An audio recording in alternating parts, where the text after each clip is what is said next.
Hey guys, this is Allison from Allykatkreations. How are you? I'm hanging in.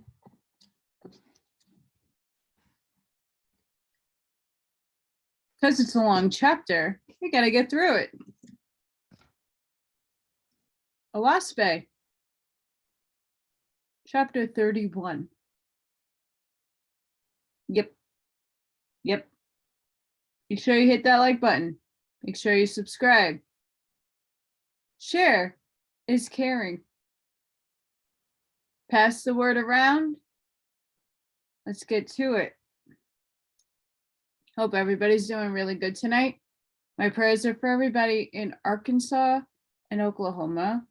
You guys are getting slammed with baseball-size hail. It's insane.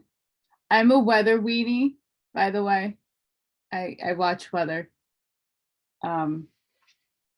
because I care about people and they want everybody safe. And it's gonna rain in New York and I'm already feeling the pain, so do not mind me. I'm all comfy and in a lot of pain. I took some of my drops, so hopefully those kick in. Chapter 31. In course of time, Anunnaki called the meeting of his gods in Horde, and Osiris and Sutika came, and great were the pageantry and show that day, and pomp and glory and splendor of Sanctu, with thousands of millions, sorry guys, of trained slaves with their dashing officers, officers of high rank. Trying to get a little closer here. For at this time, it was nearly 700 years since even generals and high captains could come into the presence of the Lord God, the false, save by crawling on their bellies even for miles. And in and around about the heavenly house of the capital were erected 50, it could as well be filthy too, 1,000 pillars of fire, kept forever going by the labor of his slaves, some of whom stood in their tracks, laboring at one thing for more than 100 years, without charge or change of watch or rest, being threatened with hell and being too impotent to believe otherwise. None could walk upright to the throne of the Lord God, save his high council, his high marshals, and his gods and Anubi. And none else were permitted to look upon him under penalty of being cast into hell. At first, his gods came to feast with him once a year for more than 100 years. After that, for a while, once in 6 years, and afterward, only once in 50 or 100 years, and then only by special command.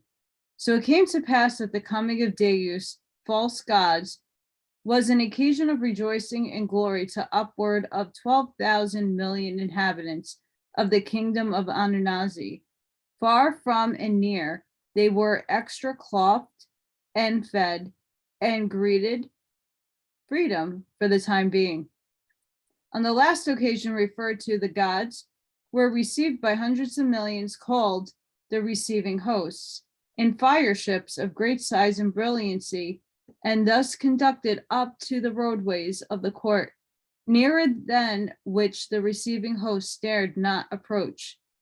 There the gods were met by Deus, high council, and high marshals, and with them entered the area and walked up to the high arch of the capital, which led into the place of the throne of the Lord God. When inside of the arch, the council and marshals parted on either side, and with the head bowed, chanted an anthem of praise to Deus. The gods also bowed with respect and friendship and walked in the midst directly toward the throne. When they were near at hand, the vice gods on either side of Deus rose up, saying, in the name of the Lord God of the heavens, of earth, who came here upright and as gods. The gods responded, "Behold, we are the sons of the Lord God, great Deus, and of a truth we are gods. We demand audience with our Godhead for the glory of our kingdoms and his." Deus said, "Peace, O my vice gods. I do recognize these, my brother gods. Greeting in the name of heaven and earth." The gods responded, "Greeting unto thee, O Lord God, mightiest of gods. In thy mighty name, Deus, we salute thee worshipfully, to know thy will and pleasure, and that we may serve thee in wisdom and power and love." Deus said, "Welcome, O ye gods. The freedom of Sanctu is at your hands. Behold, I will clear my place, that we may privily and most holily consult together for good of angels and mortals." Thereupon Deus gave a signal for all his officers and attendants to retire beyond the arch, that which they did. And now that the ceremony of reception was over, Anunnaki came down from his throne and greeted the gods cordially by clasping hands, after which they all sat down at the foot seats of the throne, and they were present Deus, Osiris, and Sudka, and no others within hearing, for Tien had not come. And for a while they talked together like long separated friends, and lo and behold, the Satan that was within each one of them began to fail him, as regardeth reproving the others. For even the smothered seed of love, which the God Spirit, the Great Spirit, had given them to swell up, as if about to bust forth a mighty power. So the time passed on, and none dared approach the subject of his soul and resolution. Till at last Deus, the most schooled in Satan's cause, put an end to their old-time stories and trivial conversation. He said, "So much have I loved you both, and am now moved by your august presence, that with all my majesty and power I am weaker than a young child, who will unconcernedly reprove its own father. Or more, I am like an old man, that in the absence of his child findeth cause to quarrel with it, but on seeing its return breaketh down utterly and turneth from his previous grieving to an outburst of manifest love." Osiris said, "What can move thee to this seriousness, O Deus? For even as thou hast spoken, so hast thou uttered the sentiment long heavily lain on my heart, but which now, in reverence to thee and thy great kingdoms, causeth me to melt down like snow in a summer's sun. Pray thee, go on." Suga said, "As I live, ye twain, so far my superiors, as before whom I am nothing, have spoken the very sentiment of my soul. Pray ye twain, go on, for so great is my love unto you. Your most extravagant wish shall be answered by me, though I labor 1,000 years to accomplish it."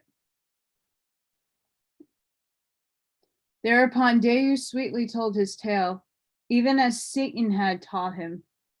And then he bade Osiris speak his mind, and also Sudka speak his, which they did, even as Satan had taught them their parts. When they had finished, Deus, much surprised by their pitiful tales, even as the others were at his, thus spake, "My gods, how easier is it to find fault with the state of affairs than to find a remedy? I have seen such as find fault with thy neighbors or with the kingdom or ancients, and yet turn in and accomplish the same faults themselves.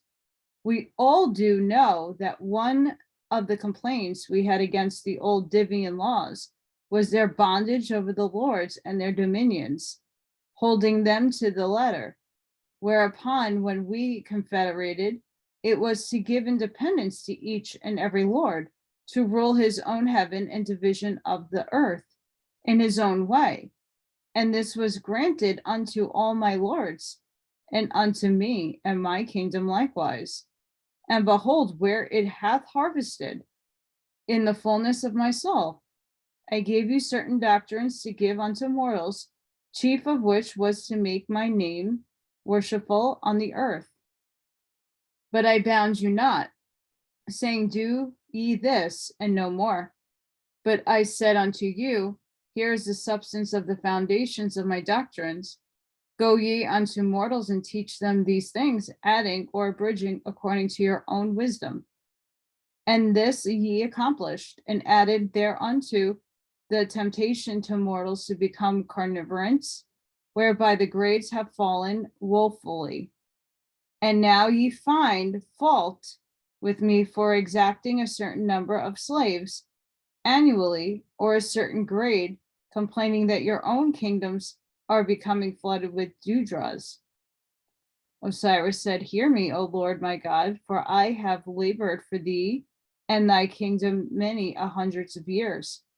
Nor are my words impassioned, but well considered, wherein therefore, if I err, I ask no excuse on account of hastiness. First, then, that our confederacy was founded to make a mighty kingdom, heavenly, having dominion over mortals on the whole earth, of which kingdom thou wert to be the chief and greatest glory, and ourselves second, to all of which our songs to this day bear testimony. But as for songs or testimonies in the libraries of heaven, that our confederacy was founded chiefly to get rid of the Divian laws, I have not seen nor heard of one. Suga said, what I have done is done. I was commanded to a division of the earth, to subdue it unto Deus, and I have so accomplished it. I have listened to your complaints, but neither hath offered a remedy. Ye twain are higher in rank and wisdom than I. When ye have spoken to the purpose, I will also speak. For my part, I am thankful there are no Divian laws to bind me. Deus said, the remedy lieth in overturning the cause of the falls in the grades. For sake of glorifying themselves, my gods have suffered places of learning and industry to fall to pieces, both in heaven and earth. There be such as giving glory unto charity and unto rites and ceremonies. But I say unto you, my gods, industry and learning stand higher than charity or rites and ceremonies. Especially so standeth industry that yield profitable support. Osiris said, doesn't that sound familiar, like the world we're living in now? Where, O Lord my God, lieth the difference betwixt that which is written or spoken? In thy opening words, thou hast even now reiterated the bondage of the Divian laws over the lords. And in the next breath, thou sayest, I command you to reestablish the places of learning and industry. Suga said, are not written laws less arbitrary than the spoken ones? For we see them beforehand and are not therefore shocked by sudden audacity. Oh man. Deus said, in either case, it is not true that the highest in power and mightiest in the plans and arrangement of his kingdom must either take jabs or insult for his inferiors, whom he hath lifted up and made what they are, or otherwise fall brokenhearted on the loss of their love and worship. For on all hands we behold the last beneficiaries are apt to turn like venomous serpents and strike even through the bow and blow, would send themselves into destruction. Osiris said, that is most especially true, O Deus. where the highest kingdoms owe their glory and greatness to those that have been subsidiary and built them up. None are so slow to see their danger as that they are exposed to it. There be such who, holding high places, if but their slaves knew who they were and how deceived, would bind them in knots and cast them into hell. Seneca said, but in such cases it is not better, O my wise brothers, that the highest who have been raised up by the toil of and industry of others that labored to have them glorified, turn from their own glory and selfish ends, and divide up their ill-gotten kingdoms, and bestir their lazy carcasses by sending assistance to those that have them in their power. Deus said, most wisely spoken, both my gods, but how shall we teach apes and monkeys to know their masters? They crook their tails and squeak, imagining themselves great monarchs, whereas they are cut off from their masters. They would come to grief most ignoramulously, or be the foremost plunged into torments. Osiris said, thou wisest of gods, it is not most strange, wonderful, how better we can see others' shortness than our own, nor are we much quicker to find a way to save them, which we oft could do, were they not self-conceited fools, than to guard our arms, so that when they show the least sign to do us wrong, we inwardly swear within our souls to hurl them into hell.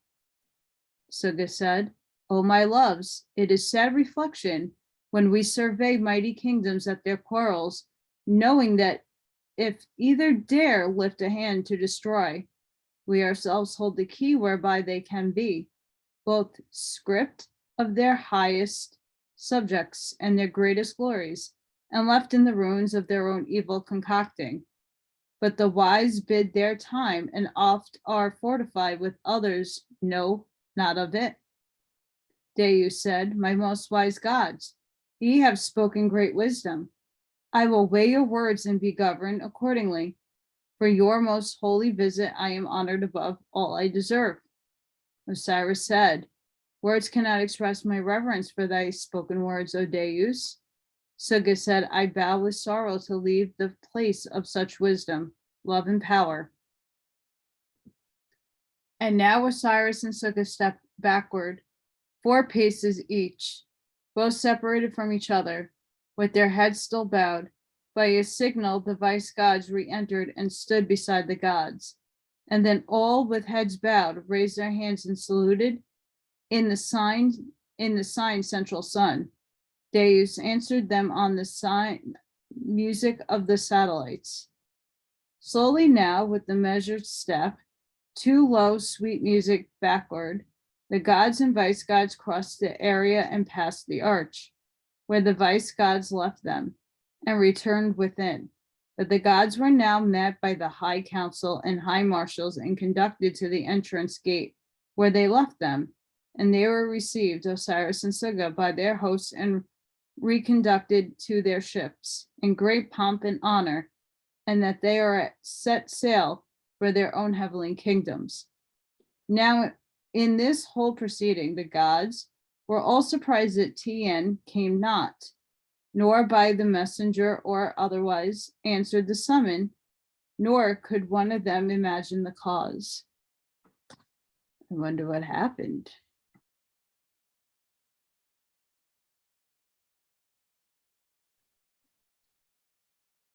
Tien, whose heavenly kingdom contained 3,000 million angels, being informed when Osiris and Suga were gone to hoard, Satan said to him, now is thy time, call thy council together. Proclaim thyself God of heaven and earth, mighty in all regions, the central kingdom of the eternal heavens. Choose from amongst thy council the highest grades and make them lords under thee, after which thou shalt renew the battles of Japheth on the earth. Tien said, why on the earth? Satan said, behold, Japheth must be subdued to one nation of people, and this shall be thy footstool and thy heavenly kingdom's headquarters. After which the Lord shall proceed to the lands of Parisi and Arivania, and inspire the inhabitants thereof to another central kingdom.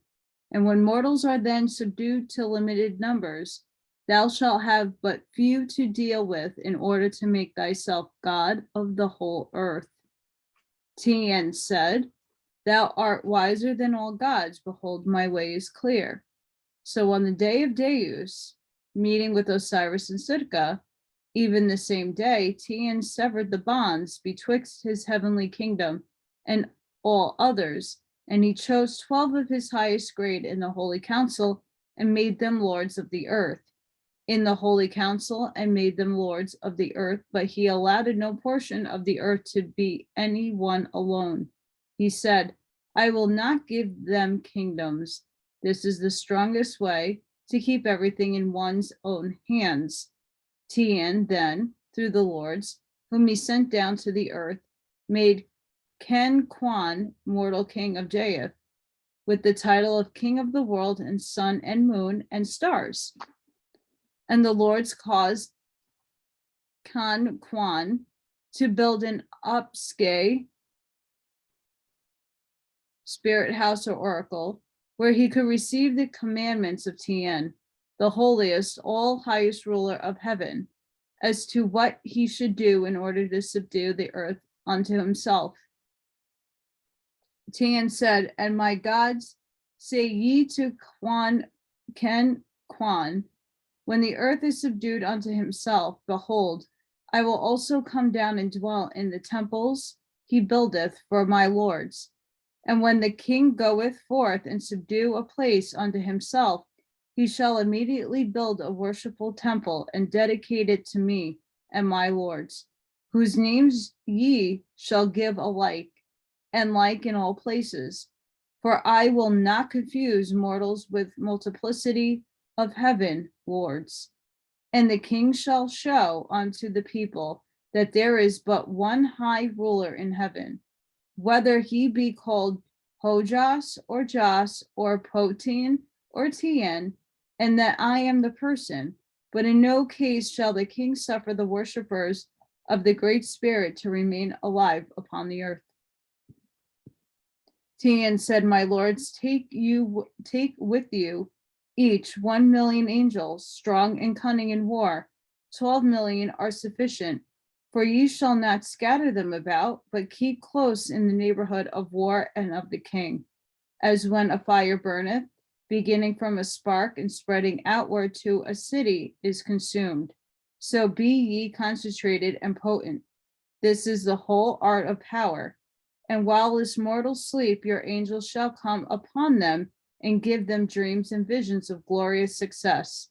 Make them see themselves in the heat of battle, rushing through the jaws of death unscathed, whilst their manly arms slay about them on every side. Their enemies be the score in flowing blood. For when these mortals awake and remember their dreams, they will be well weeded up for the very valerious work. But as to those who are to be conquered, let angels go to them while they sleep, and give them dreams and visions of horrid deaths. Make them see the heat of battle, and themselves overpowered on every hand, and pierced with sword and spear. They fall dying in great agony. For when such mortals wake up and remember their dreams, they are half conquered already. Tien said, my lords, ye shall inspire the king to be merciful and gentle. And when his soldiers come to a place to subdue it, they shall send trucemen before them, inquiring, who say ye shall be the ruler? And if the people answer, we are Can Kwan slaves, they shall not be slain. Tien said, my lords amongst mortals, what is righteousness? Now one lord said, rites and ceremonies. Another said, to worship thee, O Tien. Another said, to follow the doctrines of the ancients. Another said to purify oneself. Another said to do good with all one's might. Another said to practice truth. Another said to harm no man. Tian said, not one of you knoweth righteousness. Behold how you stand. The doctrines of the ancients were their own, and they are dead. To put on a dead man's clothes, will they make the wearer like the dead was. Rites and ceremonies are what showmen train their horses with, to run or leap or lie down, to please their masters. To purify oneself, what is that? A mortal's man body cannot be purified, for it is rotten at best. To do good with all one's might, who knoweth the meaning of that? To cut off a crushed foot to save a man's life? Give him pain in the cutting, even while he's suffering? Then it was well that some men's heads be cut off for their own good. Yeah, even nations extrapolated. Let him that doeth then do with all his might. See ye not in this, that before one attempteth to do good, he is his own judge, judging by his own judgment. To practice truth, what is that? The Jehovahans say, Jehovah is all truth, but Jehovah is nothing, scattered as the wind. Then truth is nothing. Who hath found a man, but saith, to see as I see is to see the truth. To see as thou seest is to see falsely. A man told lies knowingly and practiced them, and he was all truth to himself, for he was a liar, therefore he practiced truth. To worship me is unrighteousness instead of righteousness. To worship Jos is unrighteousness.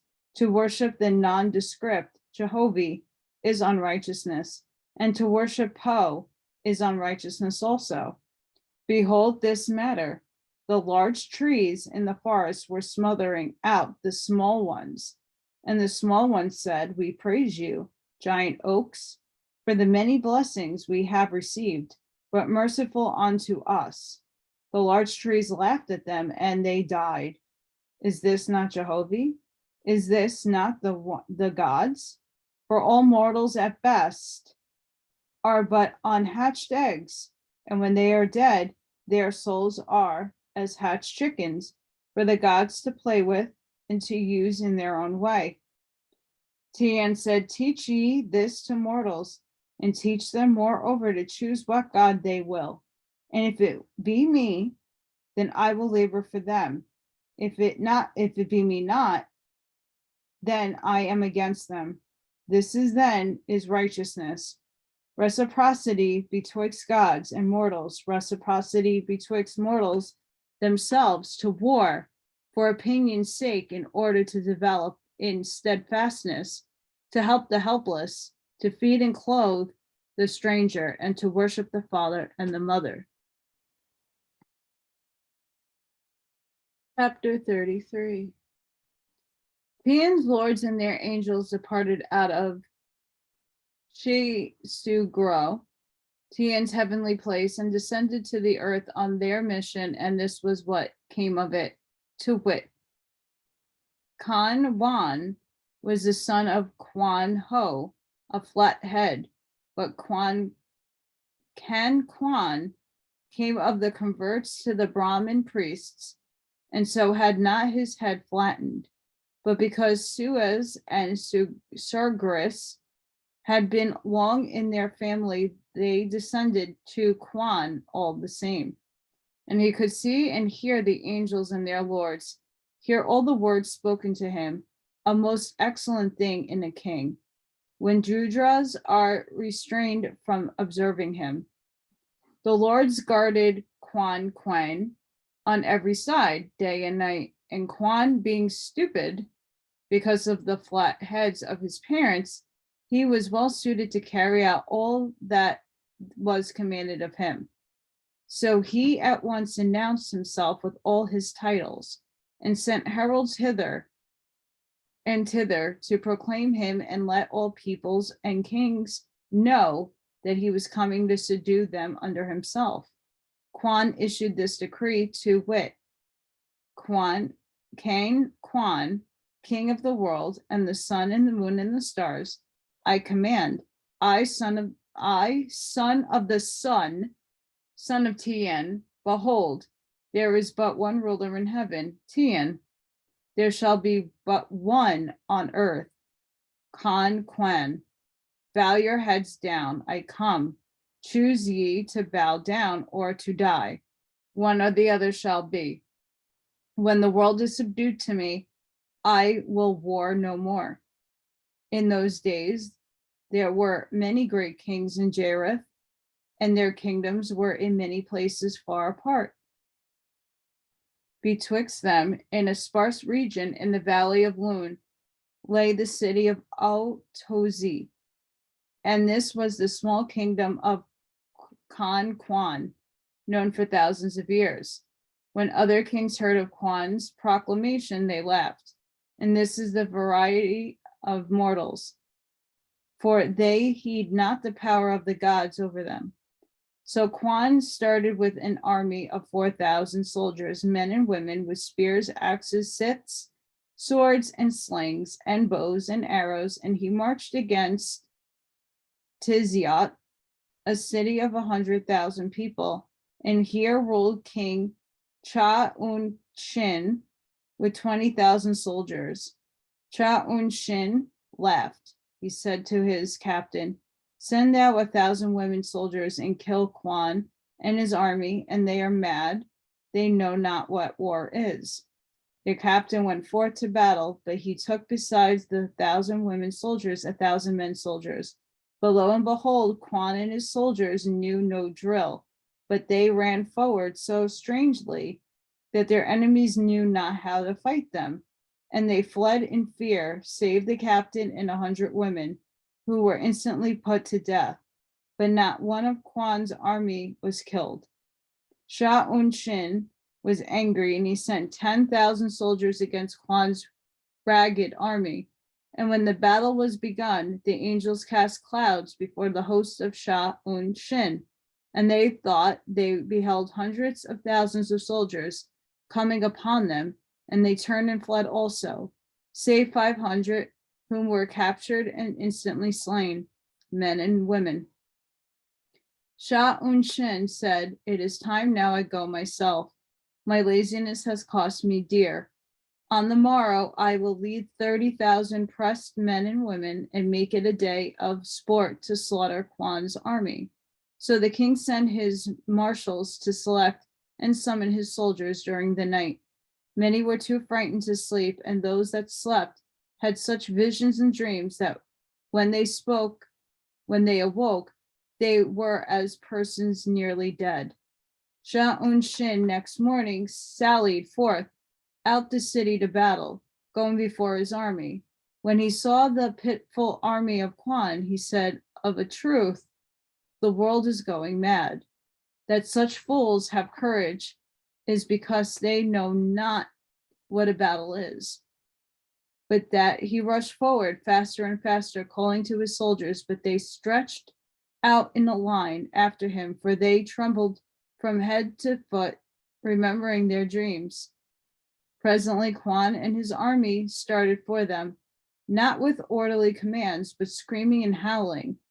Cha-un-shin's soldiers took panic, broke ranks, and fled all directions, save 1,000, including King Cha-un-shin, who were captured and instantly slain. And on this same day, Quan went and possessed the city, Tiziat, commanding obedience and allegiance of the people. And on the following day, he sent 20,000 men to work building a temple to Tian, pulling down other edifices for the material thereof. Nor had Quan a learned man in all his army, but the lords with him showed him how to build the temple, east and west, north and south, and how to put up the archways and the pillars to support the roof, and the sacred chambers and altars of sacrifice.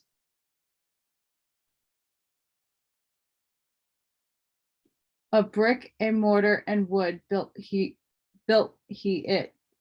And when it was completed, it was large enough for 12,000 people to do sacrifice in.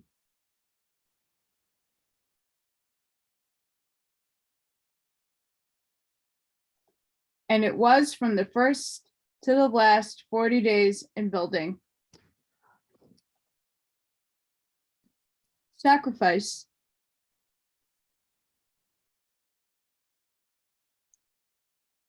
Besides this, Quan put another 10,000 men and women to clearing houses and walls away and making new streets in many ways, so that at the time of the first sacrifice, the city of Tizyat looked not like itself, and Quan gave it a new name, Lu'an, and commanded all people to call it by that name or suffer death. Ken Quan made the people go and do sacrifice to Tien in the temple every morning, enforced a day of rest for each quarter of the moon, enforced worship on the part of children to their fathers and mothers, the father taking first rank. Then Quan made them pray for those who were slain in battle. And these are the words he commanded them. Tien, father of life and death, who feedeth on suns and stars, whose refuse is mortals. In thy praise I bow my head, for thy glory I lie on my belly before thy altar. I am the filthiest of things. My breath and my flesh and my blood are rotten. Death would be sweet to me if thou or thy soldiers would slay me, for my soul would come to thee to be thy slave forever.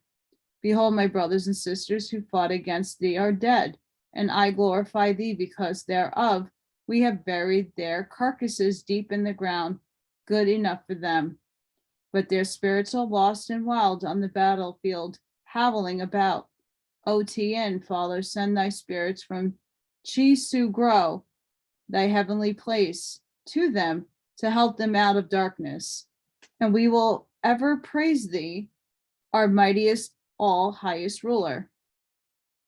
When they made the sacrifice, they lay down on their bellies, and certain ones prompting them with the words which Quan received from the lords. After this, Quan appointed them as governor.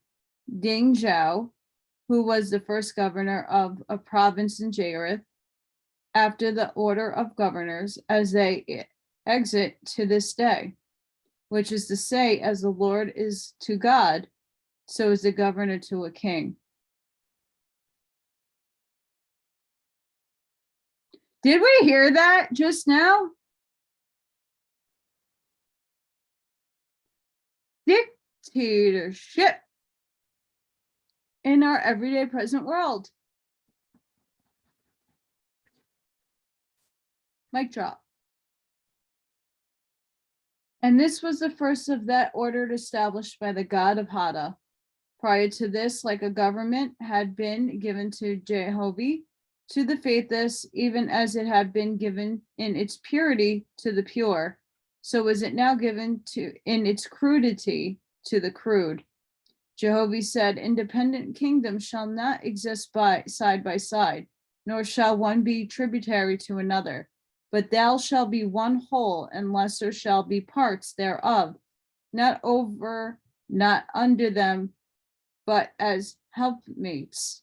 The wicked will not see this now, but their own wickedness will bring it about in time to come. And so it was so. What's happening in our governments right now? Boop. Chapter 34. Ken Quan again sent forth to conquer and subdue, going to the southward to Oahspe, a large city having 5 tributary cities, ruled over by Oolong, a king with 200 wives and 30,000 soldiers, men and women, well disciplined. Quan's army was now 7,000 strong, but without discipline and with no head save himself. And on his march through the country, he compelled the farmers to embrace the Tian religion under penalty of death. Sounds like what's going on in this world today. Now, when he had come near Hotez, he sent an order for the king to surrender, even after the manner of the city he had already conquered. Oolong laughed when told of the kind of company that had come against him, and he sent only women soldiers 8,000 to give him battle. When the armies were near together, the Lord said to Quan, "Send thou a truce and beseech thine enemy to surrender under penalty of death, for the angels of Tien will deliver them into thy hand, and not one shall die." A truce was sent, and lo and behold, the whole Oolong's army surrendered and made oaths of allegiance to Quan, and not one was slain. Oolong, when informed of it, said, "Now will I go with all my army and slay this raggy king and all his people, and also my 8,000 who have surrendered." So he marched to battle with 22,000 soldiers. Quan's army was scattered about the fields. Oolong said to his captain, "Go thou tell this foolish king to set his army in line of battle. I desire not to take advantage of a flock of sheep." The captain started to go, but ere he reached the place, he fell down in a swoon, for the angels overpowered him. The king saw his captain fall, and he cried out to his army, "It is enough. My army have never seen such fools, and know not how to battle with them. Come, I will lead." At that he rushed on, followed by his thousands. Instantly, Quan's army set up their screams and howls and ran forward in every direction. And lo and behold, Oolong's army broke and fled, save 1,200 who were captured, Oolong amongst them, and they instantly slain.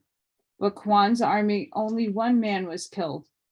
The Lord sent messengers to Tien in his heavenly place, informing him of Quan's success. Tien returned this commandment: "In what has been done, I am well pleased, but suffer not your mortal king, Can Wan, to win so easily the hereafter, but let him have losses, that he may not forget me and my lords and my hosts of angels. Place ye him in straits, and cause him to pray unto me, and his army shall pray also.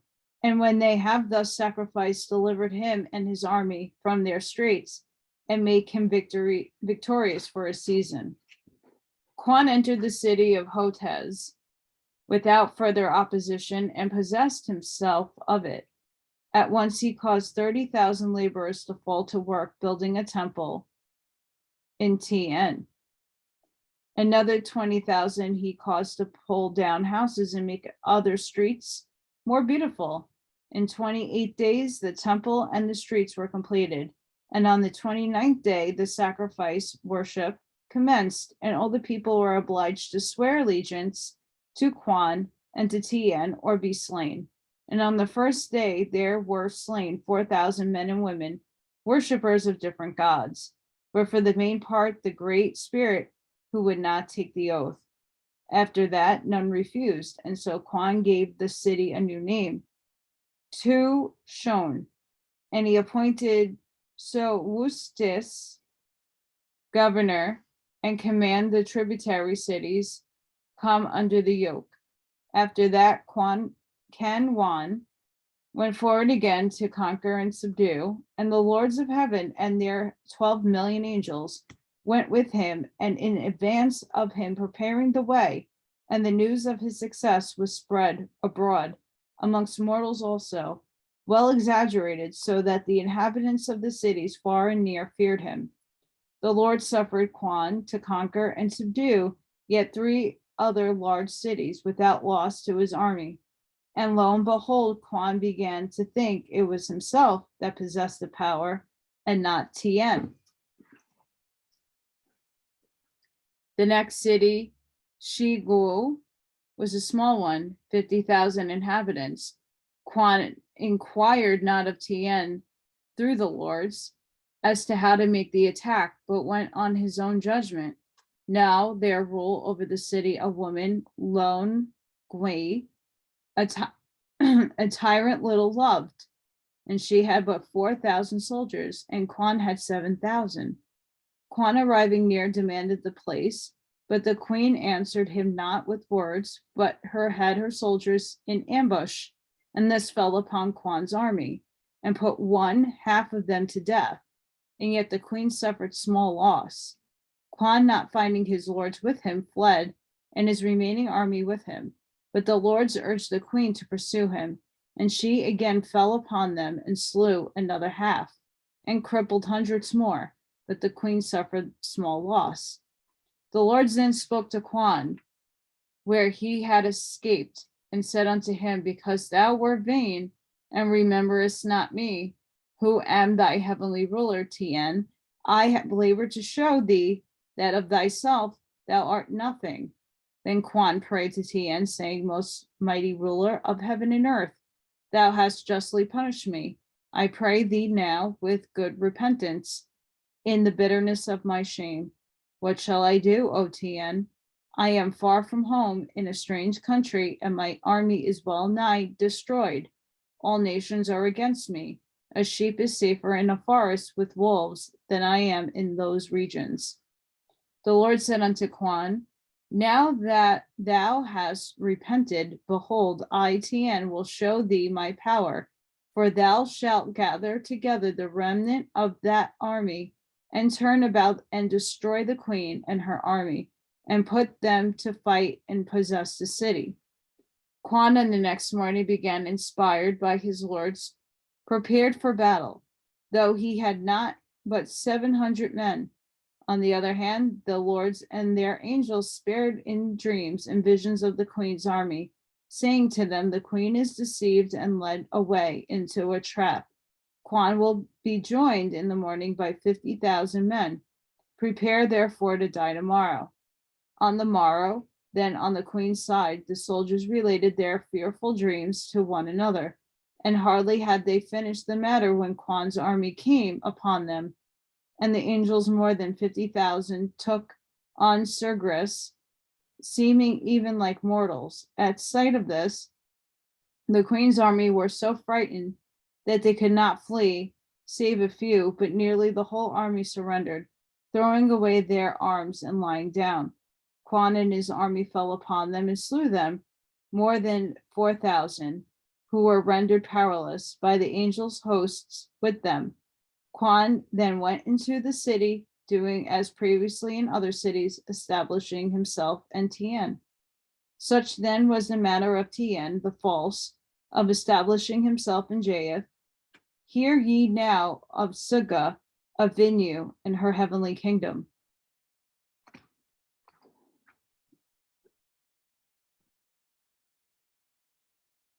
Chapter 35. Suga, the false god of Vinu, and her heavens, whose heavenly kingdom contained more than 3,000 million angels, on his way home from Horde, said to himself, two things I am resolved upon, to proclaim my creator and ruler of heaven and earth, and to change the name of my heavenly place and call it Ahilbuj,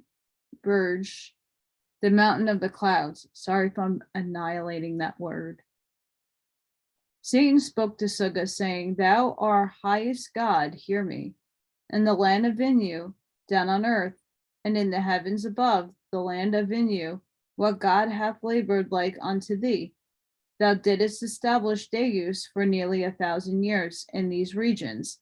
Thou possesseth by the right that name, and thou shalt call thyself Deus, and Surga, and the heavenly place shall also be Horde, because forsooth it is also a heavenly mountain.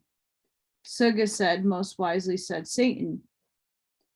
And so it came to pass that Suga at once fell working, moving his capital and throne, and to finding his new place. And he also chose 12 lords, saying to himself after the manner of Tien, though I will have 12 lords to rule over mortals, yet will I not give to any one of them certain division of the earth for his. And when Suga was thus founded in his new heavenly place, he called his lords about him and said unto them, go ye down to mortals to, oh boy, Lavogania, who hath a small kingdom in the valley of these freaking long ass names that make no sense in my English verbiage. Hachi Chischili in Venue. It's so frustrating. For I will make him king of all earth, even as I am ruler of heaven. And by obsessions and otherwise, ye shall lead him forth to conquer and subdue. Precede ye him in his journeyings, and cause mortals to fear him, that they be easily overcome. 12 million angels I allow to you as your army, nor shall ye return to my presence until ye have taken Lovagnia, kingdom of Venue. After that, I shall bestow you according to merit. The 12 lords with their 12 million angels of war departed for the earth and came to Varaja, the city where lived and ruled Lovagnia, and they covered the regions around about and even beyond the valley of Chistg.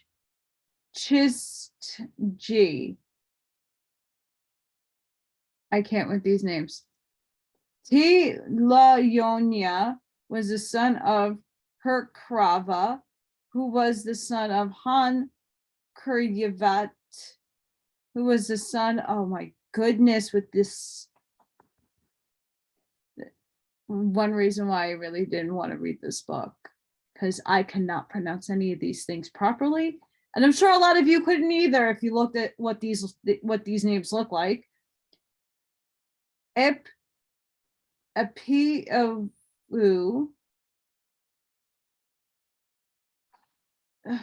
Sacred to Suis, to the gods and lords of heaven.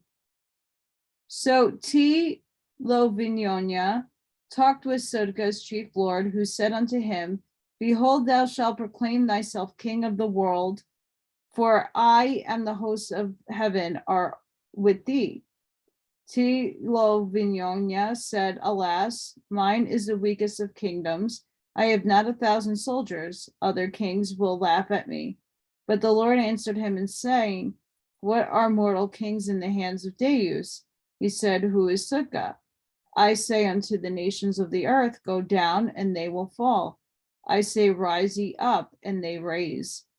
Man looketh to the stone and clay and water for great power, but I that am unseen am greater than all the lands and the waters of the earth, for I rule over them and over heaven also. I will have but one king on the earth, and as I rule the angels of heaven, even so shalt thou rule mortals, and establish thee and me forever. For thy heirs and their heirs after them shall have dominion over every kingdom and country in the world. Lovagnia said, I fear thee, O Deus. I know thy power. But how can a king go to war without soldiers, or an army without arms? The Lord answered him and said, thy proclamation unto kings far and near, commanding them to bow down unto thee, and presently I will come unto thee and lead thee forth, and thou shalt conquer and subdue them, and not a hair on thy head shall be harmed. Lovagnia did a commanded, and some days after his proclamation had sent unto the nearest kings, all of whom knew him well. He mustered this army of 700 men and 100 women, and they had seen spear, no sword, no scythe, nor bow and arrow, took clubs and clappers and pans. To make noise with others, took lanterns. The first city they approached was Uptulub, ruled over by Azhiz, who had an army of 4,000 men and 1,000 women. We are near the place. Lovagnia set his demand for the surrender of the city. Azhiz answered him not, but said unto his army, go ye and surround yonder fool and destroy him and his army. Now behold, the night came on, very dark. The the attack was made. And the Lord said unto Tivanonia, command thy soldiers to light their lamps. Tivanonia said, I fear, O Lord, for will not lamps expose us unto death? But the Lord said, light the lamps. So when the lamps were lit, the enemy began to march as if the surrounding them, some going one way and some the other. And the Lord's angels made lights also to the left and right, so that thy enemy, in order to surround the lights, kept extending in two lines away from each other. Presently they judged by the lights that they were 10,000s of soldiers coming against them. Suddenly now Tivanionia's army surrounded their pans and kettles and set up furious howls and screams. And in the same time, the angels of heaven cast stars of light in the midst of Uzz's army, and they became panic-stricken and fled in all directions, save 300 who were captured and put to death. Then Tivanonia set 100 men into the city and captured his and slew him. After this, Tivanonia entered the city and declared this place his. And while it was yet night, thousands and thousands of people came and prostrated themselves before Tivanonia, swearing allegiance. And in the morning of the next day, he proclaimed himself king, and he impressed 30,000 men to build a temple to Deus, and yet another 20,000 to change the streets, and another wise beautify the place. In 40 days, the temple was completed and was large enough for 8,000 souls to do sacrifice in at one time. Tivanonia compelled the people to prostrate themselves on the bellies and pray to Deus, whose home was in Al-Bajuri, a high heavenly place, a mountain above the mountains. After this, Tivanonia changed the name of the city Svazata, signifying first fireplace, and he appointed to rule over it Vista Quapa to be governor, who right to bequeath it to his son after him. For Suga had said to consecrate power, this is the greatest. There shall be one heavenly ruler, and his Lord shall be his helpmates. Even so shall there be one king, and his governor shall be his helpmates in the same manner. Tivanonia then marched forward to conquer and subdue another city, which he accomplished also, and changed the name, appointed a governor, making all the people swear allegiance to himself as king and to Sutka, and the Deus as heavenly ruler created of worlds. In this way, even after the same manner as Khan Wan in Jareth, did Tivanonia proceed to Vinu, from city to city, conquering and subduing. For the gods Tian and Suga had oft conferred together on the subject previously, and had long expressed in manipulating mortals in their games of life and death. Nor did mortals mistrust the power above them. Hear ye next of Osiris and his gods, Baal and Azathoth, whose heavenly kingdoms contained more than 12,000 million angels. I'm going to leave that there. Next time we'll hear about Osiris and his army. But what does that sound like, guys?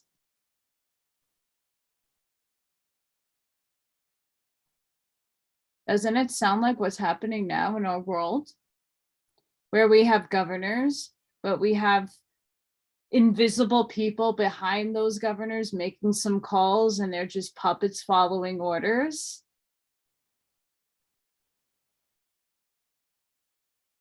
Obey, obey, obey. And if you don't obey, not that you're going to get slaughtered, but you end up in my situation, jobless and suffering. Yep. Yep. We live in hell, guys. I mean, for real, this is third density, this is hell. Many of us are on sub octave of 4, some of us are on sub octave 4. There's different levels. And until everybody somewhat jumps and takes that quantum leap onto the sub octave of 4, we still have to live between densities.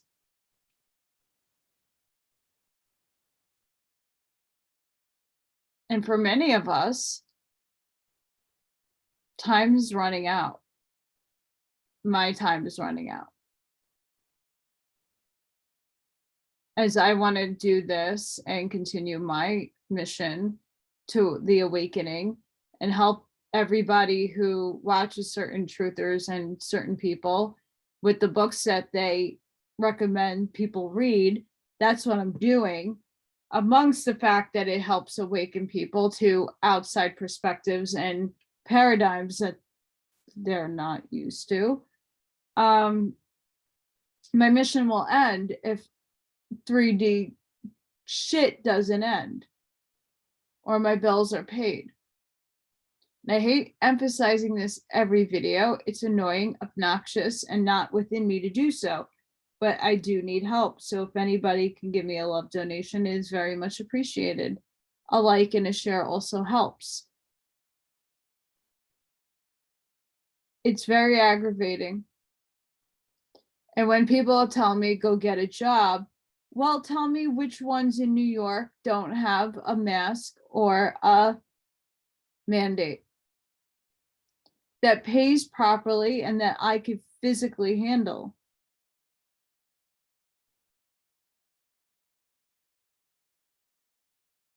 Many places still make people do that. Many places still require that, even though they can't ask that on a job application. You know how many applications I put in, and then I get an interview and I'm asked. And then when I give the medical reason with exemption and the religious with exemption, I am denied. Yep. So what is one like me supposed to do? I have to follow my soul path. And this is what it is. Parts of it. But I can't fully be at my potential if I have to keep worrying each and every month, where am I going to figure out how many things in my house do I have to sell until I have nothing left? And I do plan on moving so that I do have a safety net. That's just not feasible right now when I owe and my bank accounts are at 0. I cannot pay for movers. I am by myself. I cannot help myself and move myself with everything that I have, and which isn't much, but still, gas is expensive, guys. Tolls here are expensive. You want to go into Brooklyn, it'll cost you $20. You want to go into Jersey, that will cost you, I think, $12 or $13. I don't even have that, mind you. But we live in hell. Governors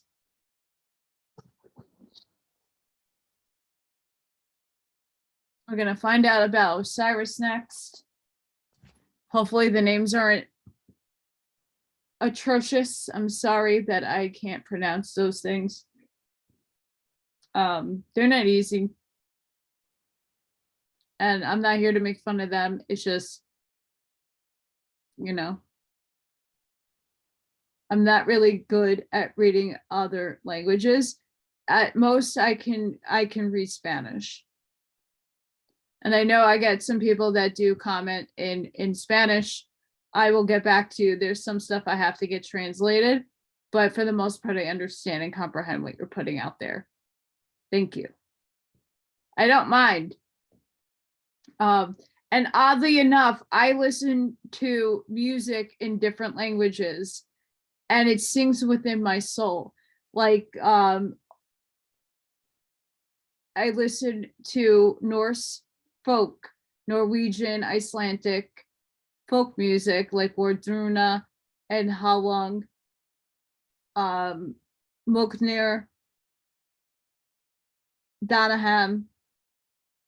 They all speak in Norwegian or Icelandic.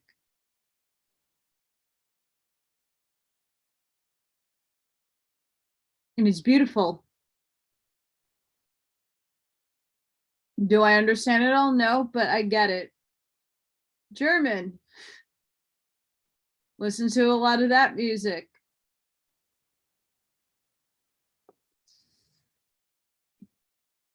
I will never be able to speak German. I can't be angry. They're just the tone of their voice. And I took Spanish for 8 years in school. So, and now we're going back 20 years. But I do remember it, and I live in New York, and Spanish is like this, just up there with English. So no worries on that. But yeah, like I can't read some of these things. So please don't bash me. I also have missing teeth in the back of my, like seriously, I had nothing back there, and these fall down. So once I get all my teeth and it's fixed, I most likely will be able to pronounce things much better. But I'm not worried about that. It's the content that matters. Try not to be disrespectful. Sending each and every one of you love and light. Please help me out if you can, at least with the share, a like. And if any of you know of a job that I can do, I'm an artist, I draw. I'm like old school, like I don't draw on the computer, I draw on a pad. If there's anything that you have for me that I could do in the meantime, please let me know. Otherwise, have an amazing night, day, afternoon, wherever you are. Keep your eyes open, listen to the news, not the ones on the black box. Things are going down. They continue to go down. Just keep yourself safe. And I'm praying for everybody tonight because the world is seeing its apocalypse, but it's not really an apocalypse. It's the clearing away of things that need to go. So with that, I had a yawn because it's over 1 o'clock in the morning here. Bye guys, I'll see you on the next one.